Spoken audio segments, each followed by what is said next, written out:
বয়সের সাথে ইসলাম নয়। ইসলাম হলো তোমার নীতি, তোমার আদর্শ, তোমার আখলাক, তোমার ব্যবহার, তোমার নিষ্ঠা, তোমার সত্যবাদিতা, তোমার রাসূলুল্লাহর উপরে মুহাব্বতের উপরে হচ্ছে ইসলাম। সেই আলী যার কথা বললে সারা রাত শেষ হবে না। যে কথা বলতে বলতে আমি এত দূরে চলে এলাম, ভুলে গেলেন নাকি? কি কথা বলছিলাম বলেন তো?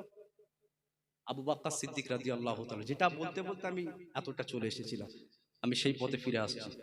আবু বকর সিদ্দিক রাদিয়াল্লাহু তাআলা আনহুকে সাথে করে রাসূলকে নিয়ে যাচ্ছেন কোথায়? মদিনা শরীফে। ঘোড়ার কিন্তু উটের লাগামটা সিদ্দিক আকবর কিন্তু ধরে আছে, আবু বকর সিদ্দিক ধরে আছে। হাঁটতে হাঁটতে হাঁটতে হাঁটতে সকাল হয়ে গেছে। সকাল, রাসূলুল্লাহকে সিদ্দিক আকবর বলল, হুজুর একবার দাঁড়ান। রাসূল দাঁড়িয়ে গেলেন, উটের উপরেই কিন্তু আছে। দাঁড়িয়ে আল্লাহ নবী সাল্লাল্লাহু আলাইহি ওয়াসাল্লামকে দাঁড় করিয়ে দিয়ে আবু বকর সিদ্দিক সামনের দিকে আগিয়ে গেলেন, বেশ অনেকটা গেলেন। গিয়ে আবার ফিরে এলো, ফিরে এসে আবার ডান দিকে দৌড়চ্ছে। কি বেশ কয়েক কিছুটা গেল, আবার ফিরে এলো, আবার বাঁ দিকে, আবার পিছন দিকে, এই রকম ভাবে রাসূলকে দাঁড় করিয়ে মিডিলে রেখে এই রকম ভাবে ঘুরছে। আল্লাহ নবী বলছে, আবু বকর তুমি এরকম করছো কেন? কি ব্যাপার? আমাকে মিডিলে দাঁড় করিয়ে সামনে যাও, পিছনে যাও, ডান দিকে বাঁ দিকে এমন করে ঘুরছো কেন আবু বকর? আমার আবু বকর ওই সময় বলেছিলেন, ইয়া রাসূলুল্লাহ, ইয়া হাবিবাল্লাহ, আপনাকে এজন্যই মধ্যিখানে দাঁড় করিয়ে দিয়েছে। এতক্ষণ মক্কা জমিনে খবর হয়ে গেছে মুহাম্মদ মক্কা জমিনে আর নয়। ইয়া রাসূলুল্লাহ, ইয়া হাবিবাল্লাহ, মক্কার জমিনে প্রচার হয়ে গেছে মুহাম্মদ মক্কা থেকে চলে গেছে। ইয়া রাসূলুল্লাহ, ইয়া হাবিবাল্লাহ, আমার মনে ভয় হতে লাগলো, আমার মনে ভয় হতে লাগলো, হয়তো সামনের দিকে দুশমনেরা লুকিয়ে দাঁড়িয়ে আছে। আপনি যখন তাদের দিকে এগিয়ে যাবেন, তারা হয়তো আপনার দিকে বল্লমটা ছুঁড়ে মারবে, তলোয়ারটা ছুঁড়ে মারবে, তীরটা ছুঁড়ে মারবে, ঢিলা ছুঁড়ে মারবে, পাথর ছুঁড়ে মারবে। ইয়া রাসূলুল্লাহ, ইয়া হাবিবাল্লাহ, তারা আপনাকে আঘাত করতে চায়, কিন্তু ইয়া রাসূলুল্লাহ আমার মনে ভয় হতে লাগলো। এজন্য আমি আবু বকর সামনের দিকে দৌড়ে দৌড়ে চলে গিয়েছিলাম। ইয়া রাসূলুল্লাহ, ইয়া হাবিবাল্লাহ, তারা যদি তলোয়ার মারে আমি আবু বকর আমার বুকে লাগবে, তারা যদি বল্লম মারে আমি আবু বকর আমার বুকে মারবে, তারা যদি হিট চড়ে আমি আবু বকর আমার বুকে লাগবে। ইয়া রাসূলুল্লাহ, ইয়া হাবিবাল্লাহ, যখন দেখলাম সামনে কেউ নাই, আমার মনে হলো হয়তো বাম দিক থেকে হয়তো ডান দিক থেকে শত্রুরা আক্রমণ করতে পারে। ইয়া রাসূলুল্লাহ, আমি আবার ডান দিকে চলে গেলাম। ইয়া রাসূলুল্লাহ, যখন ডান দিকে কাউকে দেখলাম না, আবার আমি বাম দিকে দৌড়ে গেলাম। ইয়া রাসূলুল্লাহ, বাম দিকে যখন কাউকে দেখলাম না, ইয়া রাসূলুল্লাহ, ইয়া হাবিবাল্লাহ, আমি আবার পিছন দিকে চলে গেলাম। ইয়া রাসূলুল্লাহ, ইয়া হাবিবাল্লাহ, তারা তলোয়ার ছুঁড়বে আমি আবু বকর আমার বুকে রাখবে, তারা বল্লম ছুঁড়বে আমি আবু বকর আমার বুকে লাগবে। ইয়া রাসূলুল্লাহ, ইয়া হাবিবাল্লাহ, আমি আবু বকর আপনার জন্য নিজের জানটা কুরবান করে দিতে চাই। রাসূল বলেছিল, আবু বকর সবাই ঋণ শোধ করতে পারে, কিন্তু তোমার মহব্বতের ঋণ কিন্তু আমি আবু বকর সহ্য করতে পারবো না। ভাইজান, সবাই ঋণ আমি রাসূল শোধ করতে পারি, কিন্তু আবু বকর তোমার যে ঋণ, মহব্বত, যে ভালোবাসা, আমার উপরে নিঃস্বার্থভাবে যে মহব্বত তুমি আমাকে দিয়ে রেখেছো, এজন্যই তো ভাইজান প্রত্যেকটা নবীর সাথে একজন করে জান্নাতে যাবে, জানেন তো? প্রত্যেকটা নবীর সাথে একজন করে সঙ্গী আছে, আর আমার নবীর সাথে আমার আবু বকর জান্নাতে যাবে। যেটা বলি, সেই আবু বকর কি মহব্বত করেছে, রাসূল ছাড়া জীবন শেষ, কিচ্ছু চিনতেন না। কি করলো জানেন? এই উটের পিছন থেকে রাসূলুল্লাহকে নাবালেন। কাকে নাবালেন? আল্লাহ নবীকে নাবালেন। নাবিয়ে উটটাকে আবু বকর সিদ্দিক ছেড়ে দিলেন। কেন? রাত হয়েছিল, এখন সকাল হয়ে গেছে। উটটাকে সিদ্দিক একবার ছেড়ে দিয়ে এবার ওখান থেকে গাড়ে সুরের উপরে যাচ্ছে। গাড়ে সুর একটা গুহা, গাড়ে সুর বলা হয়। এই গাড়ে সুর প্রায় অনেক কিলোমিটার উঁচু। আল্লাহ নবীকে কি বললো জানেন? রসুলকে উটের পিছন থেকে সিদ্দিক আকবর নামিয়ে দিয়ে আবু বকর সিদ্দিক হাঁটু দুটো গেড়ে ওই বালিতে বসলেন। বালিতে হাঁটুর সাথে বালি লাগিয়ে দিয়ে রসুলকে বললেন, ইয়া রাসূলুল্লাহ, উটের উপর আর বসতে হবে না হুজুর, আমি আবু বকর, আমার কাঁধেতে আপনি বসে। মহব্বত দেখেছে ভাইজান? রসুলকে আবু বকর সিদ্দিক নিজের দুটো কাঁধের উপরে বসাচ্ছে। বসে কোথায় যাচ্ছে? গাড়ের সুর, মানে নিচু থেকে এবার উপর দিকে উঠছে। হেঁটে হেঁটে যাবে তো বালি, হেঁটে হেঁটে গেলে কাফেরেরা বুঝতে পেরে যাবে যে মুহাম্মদ এটা দিয়ে হেঁটে হেঁটে গেছে। কি করলো জানেন সিদ্দিক আকবর? রসুলকে কাঁধে নিলেন, বুড়ো আঙুলটা পায়ের সাথে এই আপনার বালির সাথে দিয়ে এই দুটো পায়ের বুড়ো আঙুল দিয়ে টিপে টিপে টিপে টিপে টিপে টিপে আল্লাহ নবীকে কাঁধে করে নিচু থেকে ঘাড়ের সুরের ভেতরে সিদ্দিক আকবর নিয়ে গিয়েছিলেন। একবার জোরে বলবেন না? আল্লাহ নবী বলছে, আবু বকর তোমার কষ্ট হচ্ছে, আমি নবী নাবি। বলেন একটা মানুষকে কাঁধে করে নিয়ে উঠা অত সহজ নাকি? ঢাল এরকম পুরো খাড়া, বালি খাড়া, গাড়ে সুরে উঠছে, কিছুটা বালি যাওয়ার পরে এবার এবড়ো খেবড়ো রাস্তা, পাহাড়ের রাস্তা। তখন তার এরকম রাস্তা নয়, সেই এবড়ো খেবড়ো উঁচু নিচু ঠেলা বেঁকা রাস্তা। সিদ্দিক আকবর রসুলকে কাঁধে করে নিয়ে উঠছে। ভাইজান টুকটুক করে উঠতে উঠতে উঠতে উঠতে গাড়ের সুরের ভেতরে রাসূলুল্লাহ ভেতরে প্রবেশ করে গেলেন। এদিকে কাফেরেরা খুঁজতে খুঁজতে খুঁজতে পায়ের ছোপটা, পায়ের বুড়ো আঙুলের ছোপটা দেখতে দেখতে দেখতে কিছুটা যাবার পরে আর পায়ের ছোপটা দেখতে পাই। তারা বললো কি হলো? পায়ের ছোপ দেখছিলাম, বুড়ো আঙুলের একটা ছোপ দেখতে দেখতে দেখতে দেখতে উঠছে, উঠতে উঠতে হারিয়ে গেছে। কি হলো? কি ব্যাপার? কি ব্যাপার হলো? কি হলো? কোথা থেকে কি গেল? কিচ্ছু নয়, আল্লাহ পাক ওই গাড়ের সুর থেকে কিছুটা দূরে রাসূলুল্লাহর যে আবু বকর সিদ্দিকের যে পায়ের ছোপটা ছিল, ওই ছোপটাকে আল্লাহ বালি দিয়ে হাওয়াতে পুরো মুছিয়ে দিয়েছিলেন। জোরে বলে। কাফের তো তারা খুঁজছে, বলে মনে হয় এই গুহাতেই গেছে। টুকটুক করে গুহার মুখের কাছে গেছে। আপনারা জানেন যখন গুহার মুখের দিকে তাকায় পুরো একটা জাল হয়ে আছে। ওরা বলল না, এখানে তো কোনো মানুষ ঢুকতেই পারে না, ঢুকবে তো ছিঁড়ে যাবে, থাকবে না তো কিছু। How is this possible? এটা কোনোদিন সম্ভব হতে পারে না। রাসূল সাল্লাল্লাহু আলাইহি ওয়াসাল্লাম কিন্তু নিচেই বসে আছেন, সিদ্দিক আকবরও আছেন। কাফেরেরা এরকম কথাবার্তা বলছে, আবু বকর সিদ্দিক ভয় খাচ্ছেন। ইয়া রাসূলুল্লাহ, হয়তো ওরা আমাদেরকে দেখতে পেয়ে যাবে। ইয়া নবী আল্লাহ, দেখতে পাবে। আমার আবু বকরকে নবীর সময় বলেছিল, আবু বকর তুমি চিন্তা করছো কেন? এখানে তুমি আর আমি দুজনে নয়, আমরা তিনজনে আছি। সিদ্দিক আকবর বলে, ইয়া রাসূলুল্লাহ কে? আল্লাহ নবী বলেন, আবু বকর তুমি, আমি আর আমাদের দুজনের সঙ্গে আমার আল্লাহ আমাদের সাথে আছে। জোরে বলে। আল্লাহ যাদের সাথে আছে কারোর কিছু করার ক্ষমতা তাদের নেই। ওই জন্য নবীর গোলামি করে, নবী নবী করে জীবন গুজার করে। ভাইজান এই পৃথিবীর জমিনে নাজাত পাবার একটাই রাস্তা হচ্ছে রাসূলুল্লাহ। নবী ছাড়া নাজাতের কোনো রাস্তা নেই। বলেন পৃথিবীর জমিন বলেন, আখিরাতের জিন্দেগি বলেন, আপনি যে জিন্দেগির কথাই বলেন না কেন, সমস্ত জিন্দেগিতেই রাসূলকে দরকার। নবী ছাড়া নাজাতের কোনো রাস্তা নেই।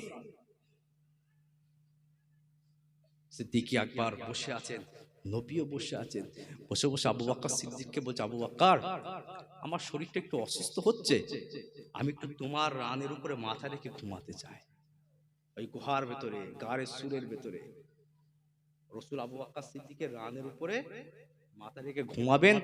আবু বকর সিদ্দিক বললেন, ইয়া রাসূলুল্লাহ একটুখানি দাঁড়ান, এই গুহার যে সমস্ত গর্তগুলো আছে হুজুর, এই গর্তগুলোকে আগে আমি মুজিয়ে দিই। ইয়া রাসূলুল্লাহ না জানি কি বেরিয়ে এসে কে কামড়ে দেবে, কি হবে হুজুর, গর্তগুলোকে মুজিয়ে দিই। সিদ্দিক আকবর সব গর্তগুলোকে মুজিয়ে দিলেন। রাসূলকে বলেন, হুজুর আপনি মাথা রেখে শুয়ে পড়েন। আল্লাহ নবী কিন্তু আবু বকর সিদ্দিকের রানের উপরে মাথা রেখে শুয়ে আছে। আর একটা গর্ত সিদ্দিক আকবর বুঝাবার মতো কিছু না পেয়ে নিজের পাটা ওই গর্তের ভেতরে প্রবেশ করিয়ে দিয়েছে, দিয়ে গর্তকে পুরো টাইট করে রেখে দিয়েছে। রাসূল কিন্তু রানের উপরে মাথা রেখে ঘুমাচ্ছে।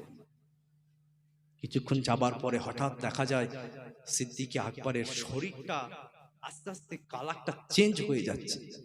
কি ব্যাপার? হুজুরের জীবনীতে পাওয়া যায় যে আবু বকর সিদ্দিকের শরীরের রংটা চেঞ্জ হচ্ছে। কি হলো? কিছুক্ষণ সহ্য করতে করতে একটা ফোঁটা চোখের পানি সিদ্দিকে আকবরের চোখের পানি রাসূলুল্লাহর চেহারা মোবারকের উপরে পড়ে গেল। আল্লাহ নবীর ঘুমটা ভেঙে যায়। আবু বকর, তোমার চেহারাটা এমন মলিন, সবুজ হয়ে আছে। আবু বকর, কি ব্যাপার? আমার আবু বকর ওই সময় বলেছিলেন, ইয়া রাসূলুল্লাহ গে, ইয়া হাবিবাল্লাহ, আমি আবু বকর বলতে পারবো না। ইয়া রাসূলুল্লাহ গে, ইয়া হাবিবাল্লাহ, আমি আবু বকর জানি না। ইয়া রাসূলুল্লাহ, ইয়া হাবিবাল্লাহ, আপনি যখন আমার রানের উপরে মাথা রেখে ঘুমিয়েছিলেন, ইয়া রাসূলুল্লাহ গে, ইয়া হাবিবাল্লাহ, আমি একটা পাপ ওই গর্তের ভেতরে দিয়েছিলাম। ইয়া রাসূলুল্লাহ, ইয়া হাবিবাল্লাহ, জানি না ওই গর্ততে কি ছিল। ইয়া রাসূলুল্লাহ, আমার পায়েতে দংশন করে। ইয়া রাসূলুল্লাহ, ইয়া হাবিবাল্লাহ, আমার পায়েতে আঘাত করে, আমাকে কামড়ায়। ইয়া রাসূলুল্লাহ, একবার কামড়ায়, এত জ্বালা আমি সহ্য করেছিলাম, আবার দ্বিতীয়বারে কামড়ায়। ইয়া রাসূলুল্লাহ, এত জ্বালা সহ্য করেছিলাম, কিন্তু তৃতীয়বারে যখন কামড়েছিল, ইয়া রাসূলুল্লাহ, ওই বিষের জ্বালা আমি আবু বকর সহ্য করতে পারি নাই। আল্লাহ নবী বলে, ও আমার সাহাবা আবু বকর, আমাকে ঘুম থেকে জাগাওনি কেন বাবা? আমাকে ঘুম থেকে তুলুনি কেন বাবা? কেন তুমি কষ্ট করেছিলে? আমার আবু বকরের ঈমান আপনি দেখেন। আমার আবু বকর ওই সময় বলেছিল, ইয়া রাসূলুল্লাহ, ইয়া হাবিবাল্লাহ, আপনার ঘুমটা আমি আবু বকর, আমার এই কষ্টের থেকে, আমার এই জানের থেকে আপনার ঘুমটা আমি আবু বকর, আমার কাছে সবথেকে বড় প্রিয় হয়ে গিয়েছে। একবার জোরে বলে। পায়ে কামড়াচ্ছে, কিন্তু পা কিন্তু গর্ত থেকে সরাই দেয়। রাসূল বললেন, পাটা বার করো আবু বকর। দেখা গেল পায়ের এই নখ ফোক সব উদরে নিয়েছে, পুরো কামড়ে। এই যাও ওইদিকে যাও। পায়ের নখগুলোকে সব কামড়ে উদরে ফেলেছে। রাসূল বলছেন, আবু বকর, আমার পাটা আমাকে দাও। নিজের লুআব মোবারক রাসূল বার করলেন। আবু বকর, এটা ওখানে লাগিয়ে দাও। সিদ্দিকে আকবর গিয়ে লাগিয়ে দেবার সঙ্গে সঙ্গে আল্লাহ ওই বিষটাকে পানি করে দিয়েছে। জোরে বলে। পুরো পানি। আল্লাহ নবী বললেন, আবু বকর, তুমি জানো ওটা কি কামড়েছে? জি না ইয়া রাসূলুল্লাহ, জানি না। আবু বকর, ওই গর্তের ভেতরে একটা বিষাক্ত সাপ আছে, একটা বিষাক্ত সাপ।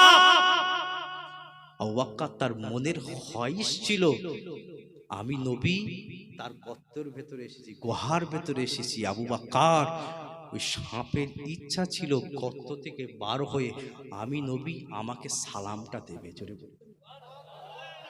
আবু বকর, যখনই সে গর্ত থেকে বার হতে যাচ্ছে, তোমার পা ওই জন্য রাগেতে তোমাকে দংশন করেছে। একবার তুমি যখন পাটা সরাওনি, আবার দংশন করেছে, আবার যখন পা সরাওনি, আবার দংশন করেছে। আবু বকর, তোমাকে ইচ্ছা করে দংশন করে দেয়। দেখা গেল অন্য একটা রিওয়ায়াতে এসেছেন, দেখা গেল সাপটা টুকটুক করে বার হয়ে এসে মানুষের ভাষায় নবীকে বলছে, ইয়া রাসূলুল্লাহ, মাফ করে দেবেন হুজুর, ক্ষমা করে দেবেন হুজুর, আমি ইচ্ছা করে কামড়াইনি। ইয়া রাসূলুল্লাহ, আপনি আমার ঘরে এসেছেন, আমার মহব্বত জেগে উঠেছে যে আমার নবী আমার ঘরে দিয়ে এসেছে, অথচ আমি নবীকে সালাম দিতে পারবো না। ইয়া রাসূলুল্লাহ যখন গার্ড করেছে রাগেতে, হুজুর আমি তাকে কামড়েছি, হুজুর আপনি আমাকে মাফ করে দেন। নবী বলল, যাও তুমি চলে যাও, আমি তোমাকে আবু বকরের হয়ে মাফ করে দিলাম। জোরে বলে। সবাই নবীকে চিনে, কিন্তু একজন খালি নবীকে চিনতে পারলো না। তারা কারা বলেন তো? এই গুনাহগার উম্মত আমরা নবীকে চিনতে পারলো না। সেই আবু বকর, যদি হুজুরের কথা বলি সারা রাত কেটে যাবে, শেষ হবে না। গারে সুদ থেকে রাসূলুল্লাহকে বার করে নিয়ে এবার মদিনা শরীফের দিকে আগাচ্ছে। সিদ্দিকে আকবর নবীকে নিয়ে যাচ্ছেন। কোথায় যান? দেরি করে ঝট করে চলে আসে। সিদ্দিক আকবর নবীকে নিয়ে সাথে করে যাচ্ছে।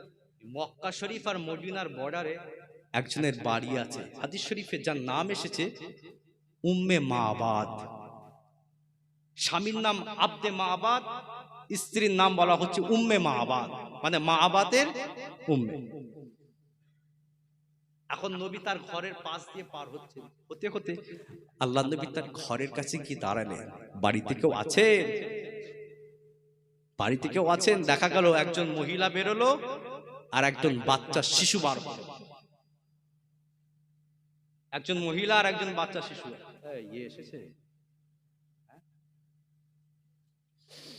একজন মহিলা আর একজন বাচ্চা শিশু বার হয়েছে।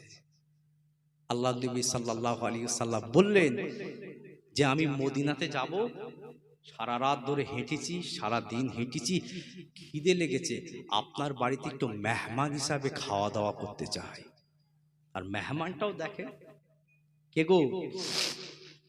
মেহমানটা কে? আল্লাহ নবী আর আবু বকর সিদ্দিক। মহিলাটা মনটা খারাপ করে বললেন যে মেহমান এলে কোনোদিন আমরা আমাদের ঘর থেকে ফিরিয়ে দিই না, কিন্তু আজকে এমন সময় আপনি এলেন, আপনার মুখে ধরবার মতো আমার ঘরেতে কিচ্ছু নেই। কথা শুনছেন তো নাকি? এটা বলি সমাপ্ত দিকে করবো, বাড়াবো না। এখন আল্লাহ নবী সাল্লাল্লাহু আলাইহি ওয়াসাল্লাম দেখলেন তার ঘরের পাশে একটা বাচ্চা ছাগল, মানে একটা প্রাপ্তবয়স্ক ছাগল বাঁধা আছে। ছাগল বাঁধা আছে, শরীরে কোনো গোশ নেই, শরীরে কোনো গোশ নেই, পুরো রুগা চামড়া, চামড়া আর হাড় যেন একসাথে হয়ে আছে। আল্লাহ নবী মহিলাটাকে বললেন, উম্মে মাবাদকে বললেন, আপনি যদি ইজাজত দেন এই ছাগলটার স্তন থেকে কি আমি দুধটা নিতে পারবো? মহিলাটা হেসে হেসে বলছে যে ছাগলের শরীরে গোশত নেই, যার স্তনে কোনো দুধ নেই, কিছু নেই, আপনি কি করে নেবেন? যদি নিতে পারেন নিয়ে নেন। এরা তো নবীকে চেনে না, দেখে না, জীবনে নবীকে দেখে না। তো রাসূলুল্লাহ আবু বকর সিদ্দিককে বলেন, আবু বকর ছাগলটা নিয়ে এসো। সিদ্দিক আকবর ছাগলটা নিয়ে এলেন। আবু বকর সিদ্দিক ছাগলটা নিয়ে এলেন। রাসূল দস্ত শিফা, এই যে হাত, শিফায়ে হাত, শিফায়ে কুল্লি হাত, রাসূল নিজের দস্ত শিফা হাতটা ছাগলের পিঠেতে একবার বুলিয়ে দিলেন। আহ, এই যে নবীর হাতের ছোঁয়া, আল্লাহর সঙ্গে সঙ্গে ওই ছাগলটার শরীরে গোশত আর স্তনে দুধে ভরপুর করে দিয়েছিলেন। এতগুলো মানুষ আছেন, একটু জানবরে হলো নি? আয় তো জেরে হলো না? রাসূলের হাতের ছোঁয়া, ওরা তো দেখে অবাকেরই। হাত দিল, মরা ছাগল, গোশ এসে গেল, দুধ এসে গেল। রাসূল বললেন, আবু বকরকে বলেনি, ওই মহিলাটাকে বলছেন, উম্মে মাবাদকে বলেন, যাও তোমার ঘরে যা জায়গা পত্র আছে সব আমাকে এনে দাও। রাসূল বিসমিল্লাহ বলে নিজে হাতে যখন দোয়া শুরু করলেন, হাদিসে লিখছেন একটা ছাগলের যখন স্তনে পরিপূর্ণ দুধ থাকে, যখন দোয়া হয়, এই দোয়ার সঙ্গে সঙ্গে যেভাবে ছিলকা মেরে ওঠে, রাসূল যখন দুইছেন তো ওই সমস্ত উম্মে মাবাদের ওই সব জায়গাগুলোকে পুরো ভরপুর হয়ে গিয়েছিল। হচ্ছে উম্মে মাবাদের একটা কোনো জায়গা ফাঁকা নেই যে জায়গায় ওই ছাগলের দুধে ভরপুর হয়নি। একটা ছাগল কত দুধ দিতে পারে? কি বলেন, কতটা দুধ দেবে একটা ছাগল? এক বালতি দেবে? সম্ভব এক বালতি দেবা? আর নবী হাত দিয়ে যখন বিসমিল্লাহ বলে দুইছে, হাদিস শরীফের মধ্যে পাওয়া যায়, এ নওজওয়ানেরা, যুবকেরা, আল্লাহ নবী আবু বকর সিদ্দিককে বললেন, ও আমার আবু বকর, দুধটা পান করো বাবা। সিদ্দিক আকবর দুধটা পান করে নিলেন। আল্লাহ নবী নিজে দুধটা পান করে নিলেন। উম্মে মাবাদের সমস্ত ঘরগুলো দুধেতে ভরপুর হয়ে যায়। আল্লাহ নবী উম্মে মাবাদের কাছ থেকে বিদায় নিয়ে মদিনার জমিনে চলে গেলেন। উম্মে মাবাদ রাসূলুল্লাহর নামটা জিজ্ঞাসা করতে ভুলে যায়। এ নওজওয়ানেরা, যুবকেরা, উম্মে মাবাদ যখন স্বামী সন্ধ্যেবেলায় ঘরেতে ফেরে, স্বামী দেখে অবাক হয়ে গেল, কি ব্যাপার কি ব্যাপার, আমার ঘরে দুধে ভরপুর, কি করে সম্ভব, কি করে সম্ভব, কি ব্যাপার, আমার ঘরের প্রত্যেকটা জায়গা পত্র সব দুধেতে ভরপুর হয়ে গেছে, কি ব্যাপার কি ব্যাপার। এ যুবকেরা, ওই সময়ে উম্মে বাবাদের বাচ্চা ছেলে সন্তানটা বলেছিল, ও আমার আব্বা জান, এমন একজন মানুষ আমার বাড়িতে এসেছিল, যে মানুষটা ছাগলের গায়েতে হাত দিয়েছিল, হাত দেবার সঙ্গে সঙ্গে ছাগলটা বান্দা হয়ে গিয়েছিল, ছাগলের স্থানে দুধ ছিল না, হাত দেবার সঙ্গে সঙ্গে দুধ গুণের স্থানে ভরপুর হয়ে যায়। এ নওজওয়ানেরা, যুবকেরা, ওই সময়ে বাপটা জিজ্ঞাসা করে, ও আমার স্ত্রী, বলো কে আমার ঘরে এসেছিল, কে আমার ঘরে এসেছিল। স্ত্রী ওই সময়ে বলেছিল, স্ত্রী ওই সময়ে রাসূলুল্লাহর নামটা জিজ্ঞাসা করতে ভুলে গেছেন। স্ত্রী নিজে নিজে নিজে নিজে একটা নাম রেডি করে ফেললো, ও আমার স্বামী গো, আমার ঘরে মুবারক এসেছে, এ মুবারক কেমন মুবারক, এ মুবারক কেমন মুবারক, এ মুবারক কেমন মুবারক, যার হাতের ছোঁয়াতে আল্লাহ মরা ছাগল জিন্দা করে দিলেন, যার হাতের ছোঁয়াতে আমার ঘরের সমস্ত জায়গাগুলো দুধে ভরপুর হয়ে গিয়েছে। ও আমার স্বামী গো, এ মুবারক এমন একটা মুবারক, যার শরীরের সুগন্ধিটা আল্লাহ মেশকে আম্বার বানিয়ে দিয়েছে।